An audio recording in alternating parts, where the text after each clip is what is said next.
నమస్కారం అండి. నమస్కారం వెంకటేష్ గారు. గురువుగారు, ఈ మధ్య కాలంలో ఈ 2025వ సంవత్సరం నుంచి హ్మ్. విశ్వావసునామ సంవత్సరం మొదలు నుంచి ఎప్పుడైతే మారిందో వరుస సంఘటనలు జరుగుతున్నాయి. హ్మ్. మన థాయిలాండ్, మయన్మార్ భూకంపాలు, ప్రళయాలు, అమెరికాలో తుఫాన్లు, ఇప్పుడు వరుసగా విమాన ప్రమాదాలు కూడా. హ్మ్. ఏంటి సార్ అసలు ఏం జరుగుతుంది? ఈ వరుస ఘటనలను బట్టి బ్రహ్మం గారి కాలజ్ఞానం నిజంగానే ప్రపంచం అంతం కాబోతుందా? ఇది దేనికి సూచకం? అంటే మొదలైందా? విషయం చెప్పండి సార్. తప్పకుండా. అసలు ఫస్ట్ బ్రహ్మంగారంటే ఎవరో తెలుసుకోవాలా. సాక్షాత్తు శ్రీ మహావిష్ణువే వీరబ్రహ్మం. బ్రహ్మంగారుగా వచ్చారు. ఓకే. సాక్షాత్తు శివుడే సిద్ధయ్య గారుగా వచ్చారు. ఇది ఫస్ట్ తెలుసుకోవాలి. ఓకే. ఎందువల్లంటే అందరూ మామూలుగా ఎవరో కాలజ్ఞానం చెప్తున్నారు. అలా ఏదో బోలెడు ఉన్నారు గదా! అనుకుంటున్నారు. హ్మ్. కాదు. ఓకే. వీళ్ళిద్దరిది separate wing. Next second point Nostradamus okay. అవును. ఫ్రాన్స్‌కి అసలు చెందినటువంటి ఆస్ట్రాలజర్. తర్వాత ఈమె ప్రిన్సెస్ డయానా చావును కూడా వంగా బాబా గారు అవును. ప్రెడిక్ట్ వంగ చేశారు. బాబా గారు. 9/11 అటాక్స్‌ని, ప్రిన్సెస్ డయానా డెత్‌ని, ఆ తర్వాత ఈ యొక్క చైనా రైజ్‌ని వీళ్ళందరూ కూడా చెప్పారు. ఇంచుమించు వీళ్ళంతా చెప్పిందంతా కూడా ఒకటే ఉంటుంది. అవును.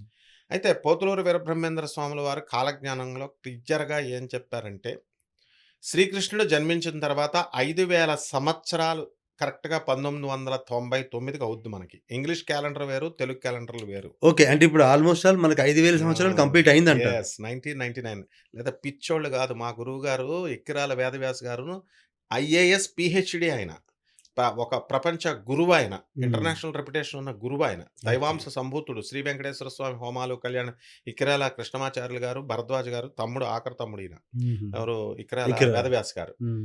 నేను ఇదే ప్రశ్న అడిగాను. గురువుగారు ఇదేంటండి బాబు 1999 కదా! 5000 పూర్తయిపోయింది అంటున్నారేంటి?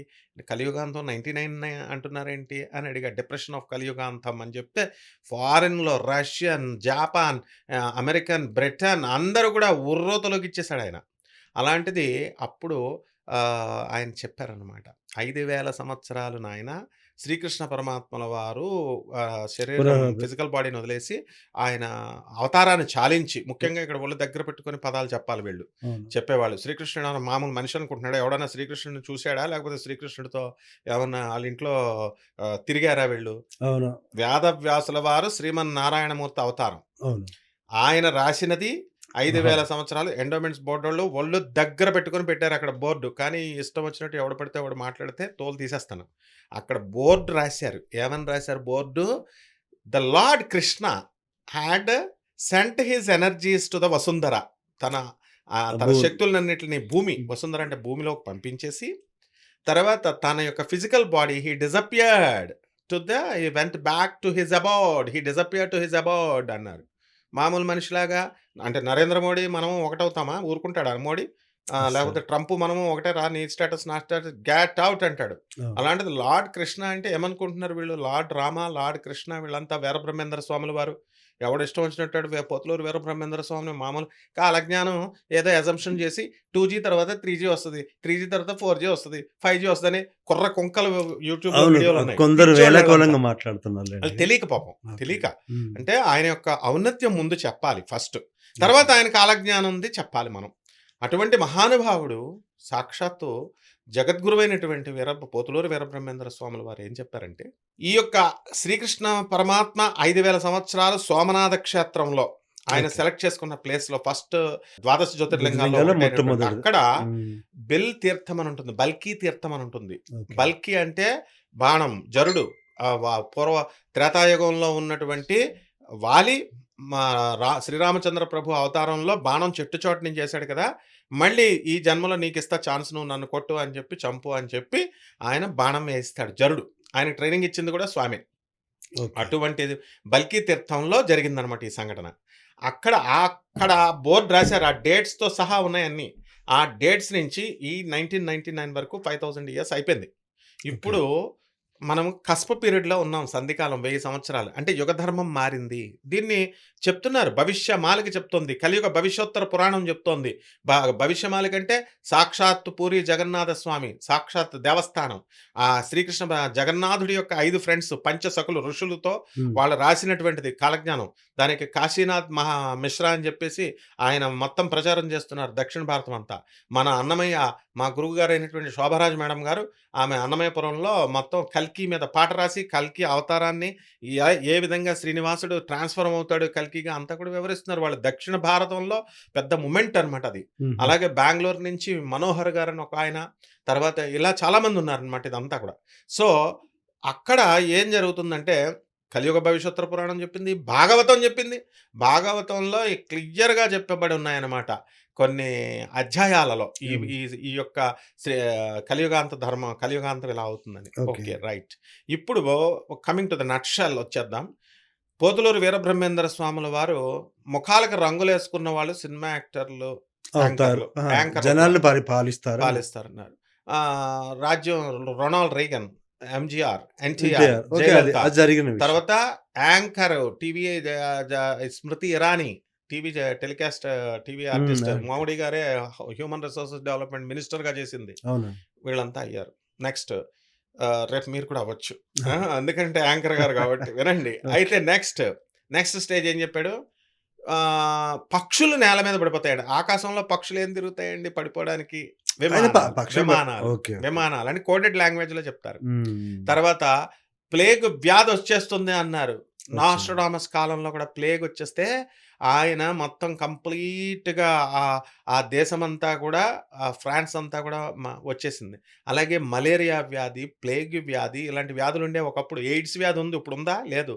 ఆహ్, జ తర్వాత గనేరియా, సిఫిలిస్ ఇలాంటి వ్యాధులున్నాయి. ట్రాన్స్‌ఫార్మ్ అయిపోతాయి కరోనా. అప్పుడు కరోనా కూడా మారిపోతుంది. వైరస్ మ్యుటేషన్స్ చెందుతా ఉంటాయి. ఓకే. సో, కాశీలో కూడా 40 రోజులు ఎవరు రారన్నారు. అప్పుడు మలేరియా వచ్చేసి ఈ యొక్క అవును. కలరా కలరా వచ్చేసి వచ్చేసి కాశీ ఒక్కడ కూడా కాశీ ఎళ్ళలా. టెంపుల్ ఖాళీ అయిపోయింది. తర్వాత ఈ విధంగా ఆయన బ్రాహ్మణ అగ్రహారాలు పోతాయన్నారు.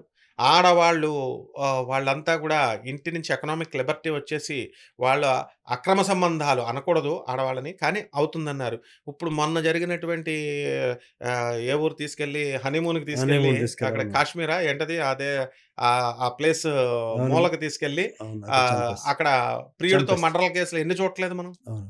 కాబట్టి మతాలు కొట్టుకుంటాయన్నారు. కా పహల్గామ్ దాడి. అవును. ఈ విధంగా వరుస క్రమంలో బ్రహ్మం గారు చెప్పిన ప్రతి పాయింట్ జరుగుద్ది. శని మీన రాశిలోకొచ్చిన దగ్గర నుంచి స్టార్ట్ అవుద్దన్నారు. అది 2025 సంవత్సరం.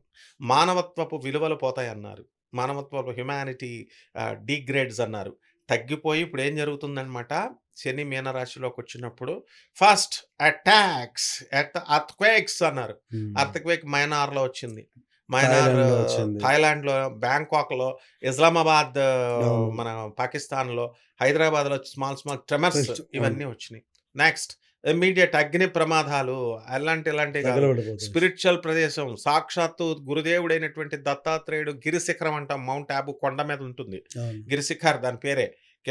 ఆధ్యాత్మిక కేంద్రమైనటువంటి శివబాబా గారు స్థాపించినటువంటి బ్రహ్మకుమారి ఆశ్రమం నిత్య ప్రార్థనలు, నిత్య డిస్కోర్సెస్ జరుగుతా ఉంటాయి. అటువంటి స్పిరిచ్యువల్ ప్లేస్‌లో అగ్ని ఫారెస్ట్ అంతా కాలిపోయింది. అవును. ఎన్నో సార్లు జరగొచ్చు. కానీ ఇది పెద్దదనమాట. అలా తర్వాత సముద్ర జల ప్రళయాలన్నారు వచ్చేసినియి. ఆ! తర్వాత మీకు ఈ యొక్క ఆడవాళ్ళ అంటే ప్రకృతికి విరుద్ధమైనటువంటివి జరుగుతాయన్నారు. స్త్రీ ప్రకృతి కాబట్టి ఆమె ఎంతసేపు ప్రేమిస్తుంది. మర్డర్‌లు చేయడం ఏంటి? అలాంటివి జరుగుతాయన్నారు. వికృతి. ఓకే. నెక్స్ట్ హ్మ్. తర్వాత ఇప్పుడేం చెప్పారు, ఈమె కలియుగాంతంలో ఏరోప్లేన్స్ విమానాలు పడిపోతాయన్నారు. నిన్న అహ్మదాబాద్‌లో 200 పైగా ఉన్నటువంటి ప్యాసింజర్స్ అంతా కూడా చనిపోయారు. చనిపోయారు. ఒక్క మృత్యుంజయ. ధర్మము బతుకుతుందన్నారు. ధర్మం బతుకుతుందన్నారు. అక్కడ ఒకడు బతికాడు చూసారా వాడు? ఓకే. అంటే వాడు దీన్ని బట్టి ఆరంభమైందంటారా? కలియుగాంతానికి ఇవి ఆరంభమైంది. 2025 గురుడు శని మీనరాశిలో ఉన్నప్పుడు. హ్మ్. నెక్స్ట్ ఏం చెప్పారు? శని మేషరాశిలోకొచ్చినప్పుడు హ్మ్. వైరస్‌లు పెరిగిపోతాయన్నారు. కరోనా వైరస్ కూడా వచ్చిందిగా. మళ్ళీ వచ్చింది. వైరస్‌లు మ్యుటేషన్ అవునండి. చెందాయన్నారు. అవును. రకరకాల బయో వార్ జరుగుతదన్నారు 2025లో.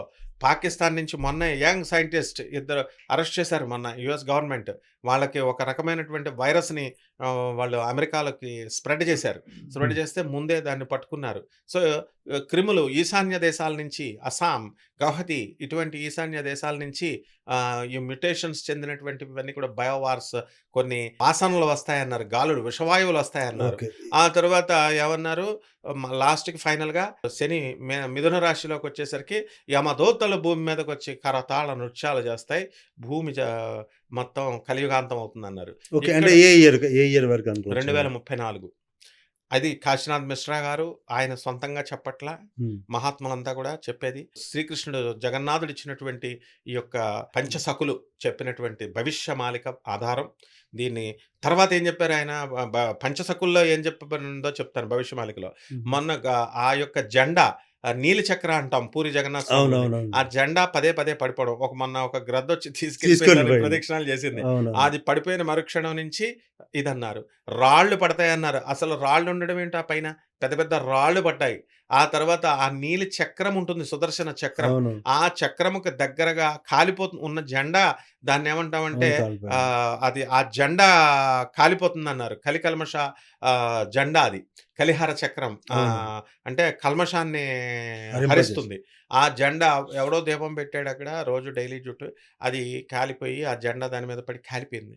సో, ఇవన్నీ కూడా కలియుగాంతానికి ప్రారంభాలు, శకునాలు, ఇండికేషన్స్ అన్నారు. మేము వినమండి అంటే దీనికి అల్టిమేట్‌గా ఏం చెప్పారు బ్రహ్మం గారు చెప్పినా, నాస్ట్రాడామస్ చెప్పినా, లేకపోతే మన ఈవిడ చెప్పినా, శోభారాజు గారు చెప్పినా, వంగా మాబా గారు చెప్పినా, కాశీనాథ్ మిశ్రా గారు చెప్పినా ఒకటే చెప్తున్నారు. ధర్మంగా ఉండండి అంటున్నారు. అంతే. సరిపోయింది. ధర్మం. ధర్మంగా ఉన్నవాడు బతుకుతాడు. మీకు చిన్న ఎగ్జాంపుల్ చెప్తాను నేను.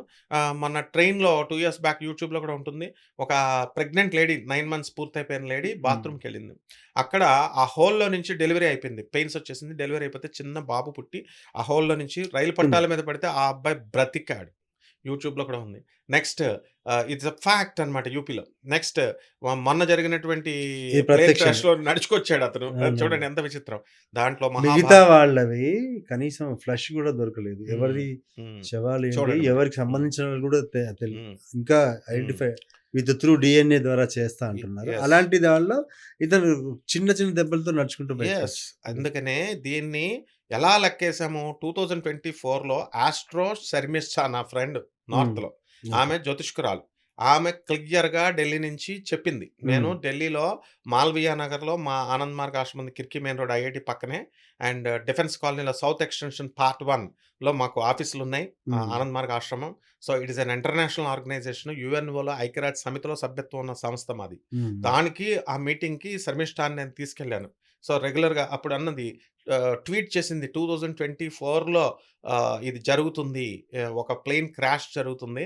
ఆ విమానం దీనితో విమానమే ఆ సంస్థ వాళ్ళే ఆశ్చర్యపోతారు అంది. ఎగ్జాక్ట్‌గా మళ్ళీ రీట్వీట్ చేసింది మళ్ళీ. ఎప్పుడు 2025లో. హ్మ్. నార్త్‌లో ఆమె చెప్పింది. సౌత్‌లో మీరే ఇంటర్వ్యూ చేశారు. మనం చెప్పాం. ఏమని? ఈ అవును. యొక్క అగ్ని ప్రమాదాలు, ప్లేన్ ప్రమాదాలు జరుగుతాయని జరుగుతాయని మనం చెప్పారు. బీఆర్‌కే న్యూస్‌లో కలియుగాంతం వీడియోస్ చూసుకోవచ్చు జనం. సో, డెఫినిట్‌గా జరిగింది. ఎగ్జాక్ట్. కాబట్టి యుగధర్మం మారుతుంది. ఇక్కడ ప్రజలు కంగారు పడక్కర్లా, భయపడక్కర్లా. మనమేం బెదిరించట్లా వాళ్ళని. హ్మ్. ఏంటంటే ధర్మంగా ఉండండి. ధర్మంగా ఉంటే ఎలా జరుగుతుంది, సేవ్ అవుతారన్నది భాగవతంలో ఒక కథ ఉంది. శ్రీకృష్ణ పరమాత్మ కురుక్షేత్ర మహాయుద్ధం 18 రోజులు జరుగుతుంది గదా! అవును. జరుగుతున్నప్పుడు ఎవరో బాణం వేశారు ఒక యోధుడు. బాణం వేస్తే ఆకాశంలో వెళుతున్నటువంటి ప్రెగ్నెంట్ పక్షి పైన ఆకాశంలో వెళ్తోంది. హ్మ్. ఈ బాణం తగిలి దానికి గుచ్చుకుంది. ఇంక చచ్చిపోద్దని అర్థమైపోయింది దానికి. గుడ్డు పెట్టేస్తోంది. గుడ్డు పెట్టేస్తూ "కృష్ణ నా బిడ్డని రక్షించు" అని ఒక చిన్న లైన్ అడుగుద్ది. శరణు హ్మ్. వేడింది. హ్మ్. వెంటనే క్రిందున్నటువంటి శ్రీకృష్ణ పరమాత్మ పరమదయామయుడు, పరమ కరుణామయుడు. వెంటనే ఇంకొక యోధుడు శ్రీకృష్ణ మాయతో అక్కడ ఒక ఏనుగు కుంభస్థలాన్ని కొడతాడు. ఆ ఏనుగు బ్రెయిన్ ఎళ్లి ఇక్కడ పడుతుంది ఒక చోట. ఓకే. హ్మ్. పడితే సరిగ్గా అదే టైంకి ఆ పక్షి గుడ్డు వచ్చి కరెక్ట్‌గా బ్రెయిన్ ముద్ద మెత్తగా ఉంటది కదా! అవును. దాంట్లో పడుతుంది. ఇంకొక బాణంతో ఏనుగుకి పెద్ద పెద్ద గన్. గంటలు కడతారు కదా! ఆ గంటకు తగులుతుంది ఇంకో యోధుడిది. ఆ గంట వెళ్లి ఆ బ్రెయిన్ మీద ఉన్నటువంటి గుడ్డు మీద అడ్డుగా, షెల్టర్‌గా అలా పడుతుంది పైన హ్మ్. కొప్పుగా. పడేసరికి కురుక్షేత్ర మహాయుద్ధం ఎంత భయంకరమైన యుద్ధం అంటే అవును. లక్షల లక్షల మంది చచ్చిపోయారు. నదులు నదులు ఏకంగా రక్తం నదుల్లాగా ప్రవహించింది. అవును. చావే లేని భీష్ముడు చచ్చిపోయాడు. ద్రోణుడు, కృపాచార్యుడు చేతిలో ఆయుధం ఉంటే శివుడు కూడా అవును. అడ్డుకోలేడని పేరుండేది వాళ్ళకి. అటువంటి అవును. వాళ్ళందరిని తీసి పడేసాడు కృష్ణుడు. ధర్మానికి సహకరించలేదని. అటువంటి ఈ చిన్న పక్షి అర్జునుడిని తీసుకెళ్ళి శరణం వేడితే ఏమిటి భగవంతుడిని ధర్మం నడుచుకుంటే ఎలా ఉంటుందని చూపించడానికి అర్జునుడిని తీసుకెళ్ళి పైన గంట తీయి అంటాడు కృష్ణుడు. తీస్తే ఆ పక్షి 18 రోజులకి హ్యాచ్ అయిపోయి పొదిగుపడి ఆ పక్షి పిల్ల ఎగురుకుంటూ ముద్దుగా పైనెళ్ళిపోద్ది. హుహుహు. కృష్ణం వందే జగద్గురుం అర్జునం వందే జగదేక వీరం నరనారాయణ మహర్షులు వాళ్ళిద్దరూ. అవునవును. కాబట్టి వాళ్ళ యొక్క కృపా కటాక్షాలతో మనం బ్రతకాలి. పోతులూరు వీరబ్రహ్మేంద్ర స్వాముల వారు చెప్పినది, శోభారాజమ్మ గారు చెప్పింది, మా కాశీనాథ్ మహారాజ్ చెప్పినా, మీరు చెప్పినా, ఎవరు చెప్పినా, మనందరం చెప్పినా భయపెట్టడానికి కాదు. ధర్మాన్ని ఆచరించండి. ఆ పక్షి పిల్లలా బతుకుతాం. రకరకాల వైరస్‌లు మన హిమాలయ యోగి ఆయన ప్రభాకర్‌జీ గురుగారు కూడా చెప్పారు. 82 మ్యుటేషన్స్ చెందుతాయి వైరస్‌లు. కలియుగాంతం పక్కా అని. ఎందుకు చెప్తున్నారు మహాత్ములు? కలియుగాంతం అంటే ఏంటి? పర్వతాలు పేలిపోయి, నదులు మునిగిపోయి అలా జరగదు. హ్మ్. ఈ ఎక్కువ జనాభా పోతా ఉంటారనమాట. ఓహో! అంతే తప్ప మొత్తం ప్రపంచం అంతా ఒకేసారి పెద్ద అలా అవ్వదు. ప్రళయం వచ్చి ఎప్పటికి ఇలా అవ్వదది. అది అలాగే. అది ఇంటర్ప్రిటేషన్ చేసేటటువంటి వాళ్ళు సాహిత్య కళాకారులు. ఇప్పుడు ఇంతవరకు ప్రవచనాలు చెప్పినోళ్ళు సైన్సోళ్ళు కాదండి. వాళ్ళంతా హ్మ్. ప్రవచనాలు చెప్పినోళ్ళంతా తెలుగు సాహిత్యం ఇది. దానికి వాళ్ళేంటంటే గోపి అంటే గోడ మీద పిల్లి అంటాం. అవును. గోపి అంటే ఎవరినన్నా ఇంట్లో చెప్పామనుకోండి, వాడు బాధపడతాడు. అవతలోడు బాధపడతాడు, ఇవతలోడు బాధపడతాడు. నన్ను పచ్చి బూతులు తిట్టారు జనం. అయినా సరే నేను చెప్తున్నాను. ఎందుకు అవును. చెప్తున్నాను? ఏవండీ ఇతను భయపెడుతున్నాడు. జనాలు మమ్మల్ని భయపెట్టొద్దు. ఇప్పుడు ఆహ్ భయపెట్టడం గాదు గదా! ధర్మమా? ధర్మాన్ని పాటించండి జరగబోయేది చెప్తున్నా. ఇదిరా నాయనా అంటే భయపెడతారు అంటారు. కాబట్టి ఇది జాగ్రత్తగా డీకోడ్ చేసుకోవాల్సిన అవసరం ఉంది. సాక్షాత్తు శ్రీకృష్ణుడే చెప్పాడు. ఆ! యుగ పరిణామం అనేటటువంటిది ఒక ప్రాసెస్ ఉంది. ఆ ప్రాసెస్‌ని చదువుకున్న వాళ్ళ ద్వారా సైన్స్ మేము చదివాము కాబట్టి జాగ్రత్తగా మరి అందరికీ మనం చెప్పినప్పుడు పోతులూరు వీరబ్రహ్మేంద్ర స్వామి వారు చెప్పినటువంటిది ఖచ్చితంగా ప్రతి విషయం జరుగుతుంది. పునాది 2025 అని చెప్పారు. అండ్ వంగా బాబా 5079లో మార్పులు చెప్పారు. కలియుగాంతం అవుతుందని వంగా బాబా. హ్మ్. పోతులూరు వీరబ్రహ్మేంద్ర స్వామి వారు కలియుగాంతం ఎప్పుడవుతుంది, ఎలా అవుతుంది చెప్పలా. ఈ ఈ పరిణామంలో ఇలా జరుగుతుందని చెప్పారు. ఓకే. భాగవతంలో 33-40 స్కందాల్లో తర్వాత 28 అధ్యాయంలో ఇలా విదుర నీతిలో మహాభారతంలో విదురుల వారు కూడా టచ్ చేశారు. ఇలా చాలామంది మహాత్ములు చెప్పారు. కాబట్టి ఏ దే ఏమిటంటే ధర్మం చేయకపోతే పోతారంతే. విదురుల వారు 8 అధ్యాయాల్లో చెప్తాడు విదుర నీతి అని ఉంటుంది. హ్మ్. 33 అధ్యాయం నుంచి 40 వరకు. అక్కడేమో మా భాగవతంలో 23 అధ్యాయం దగ్గర నుంచి అదంతా కూడా క్లియర్‌గా కలియుగాంతం ఇలా జరుగుతుందిరా నాయన యుగ ధర్మం మారుతుంది. అక్కడేం చెప్పాడు? కర్కాటక రాశిలోకి పుష్యమి నక్షత్రంలోకి ఇంతకంటే ఇంకా ఆధారాలు ఏం కావాలండి? హుహు. గురుడు, తర్వాత చంద్రుడు, గజకేసరి యోగం అక్కడికొచ్చినప్పుడు ఒకటో పాదంలోకొచ్చినప్పుడు సత్యయుగం ప్రారంభమవుతుందన్నారు. అది అది అయిపోతోంది. ఇంకేంటి చెప్పేది? అదే హ్మ్. స్టార్ట్ అయిపోయింది. మహాత్ములంతా చెప్తున్నారు. సో, ఎవరు కూడా ఇది అథెంటిక్ అని చెప్పకపోవడం వల్ల ఈ పామర జనం అవునా? ఆహా! ఇలాగా, అలాగా అని ఎవ్వరసలు చెప్పేది పండితులు చెప్పాలి. వినాలి. That's all. ఓకే. బ్రహ్మం గారిని మించిన పండితుడు ఉన్నాడా? This is an order. Order అంటే ఏంటంటే శాసనం. ఇప్పుడు గవర్నమెంట్ ఆర్డర్ ఏస్తది. ఆర్డర్ ఏస్తే వినకపోతే తీసుకెళ్ళి జైల్‌లో పెడతారు. అలాగే యముడైనా, కృష్ణుడైనా, రాముడైనా, పోతులూరు వీరబ్రహ్మేంద్ర స్వామి వారైనా ఇతి శివ శాసనతః అన్నారు. శాస్త్రం అంటే ఏంటి? శాసించేది. ఇది ఖచ్చితంగా జరుగుతుంది. కాకపోతే ఎవరైనా సరే చదువుకున్నటువంటి వాళ్ళు, నాతో క్వాలిఫికేషన్ సమానంగా ఉన్నటువంటి వాళ్ళు, నేను అధర్వణ వేద పండితుడిని, నేను డాక్టరేట్‌ని ఐఐటీ మద్రాస్‌లో చేశాను ఫిజిక్స్‌లో. కమాన్ ఆస్ట్రాలజికల్‌గా కానీ, ఓకే. లేకపోతే శాస్త్రం ఫిజిక్స్ పరంగా కానీ, డిబేట్‌కి ఎనీబడీ కెన్ కమ్. అంత స్థాయి లేదు జనాలకి. ఏంటి ఓకే. పిచ్చి పిచ్చిగా విమర్శించడం? వీరబ్రహ్మేంద్ర స్వామి వారి కలియుగాంతం మహాత్ములు చెప్తున్నారు. ఋషి ప్రభాకర్ గారు. మొత్తము అందరూ కాశీనాథ్ మహారాజ్ గారు అందరూ చెప్తున్నారు. కాబట్టి ఖచ్చితంగా వెంకటేష్ గారు యుగాంతం పరిణామం అయిపోతోంది. ధర్మం చేసుకోవాలా. మీరు ఎలాగో చక్కగా బొట్టు పెట్టుకొని మంచి ధర్మంగా షూర్. ఉన్నారు మీరు. షూర్. కాబట్టి అందరూ కూడా మీలాగే ధర్మంగా ఉంటే ఈ యొక్క దేశం సుభిక్షంగా ఉంటుంది. Nice sir. మంచి విశ్లేషణ. అంటే ప్రపంచాంతం కాబోతుంది. 2034 వరకు ఇలాంటి ప్రళయాలు జరుగుతూ ఉంటుంది. ఇది ఆరంభం మాత్రమే అంటారు. ధర్మాన్ని పాటించిన వాళ్ళు ఎప్పుడూ బతికే ఉంటారు. అందుకే ఎగ్జాక్ట్‌లీ. అందుకే ధర్మో రక్షతే రక్షితః. చాలా చక్కగా చెప్పారు సార్. ధన్యవాదాలు. ధన్యవాదాలండి.